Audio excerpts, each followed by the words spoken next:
Just 1 in 10 uninsured who would qualify have signed up for one of the Obamacare plans. Just 1 in 10. Now, that by itself is a crushing defeat. I don't think so, Larry. You can't judge the success of a program by the first few months, especially a major national initiative like this. I mean, if Obamacare was such a failure, why have 4 million people signed up for the health care exchanges? Why have 3.6 million people been added to the rolls for health care coverage to the Medicare expansion plan?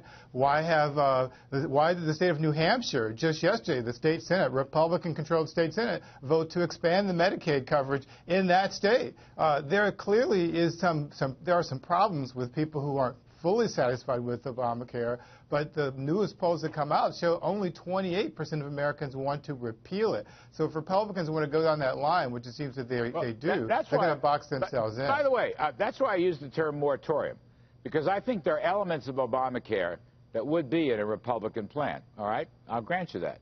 Not many, but a few. A moratorium is just a hold. Stop all this stuff. I think that's what really people want because they see they're getting in deeper and deeper. Now, Ovik, let me give you a shot at some of these numbers. First of all, back to the McKinsey survey, only 27% who actually bought coverage were previously uninsured. So just a little more than a quarter actually were previously uninsured.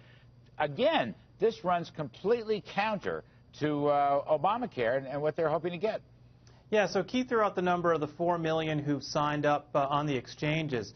Only about 475,000 uninsured people have actually enrolled for coverage on the exchanges. And there were 4.7 million people, according to the Associated Press, which has been compiling this data, that have had their plans canceled under Obamacare who shop for coverage on their own. So that's 4.7 million people whose plans were canceled, only 475,000 who were newly insured who were previously uninsured. So the vast majority of people who've gotten coverage to the exchanges are people whose old plans were canceled and they have to buy new ones. And you know what's even more telling is that if the McKinsey survey, and this is the really worrisome part, of the people who were uninsured who did not buy coverage but who checked out the website, 50% said that the reason why they haven't bought coverage is because the plans were too expensive. Right. And that fundamentally has always been the problem with this law, is that it lards so many regulations on the delivery of the health coverage service that the plans are too expensive even if you qualify for a subsidy. Yeah.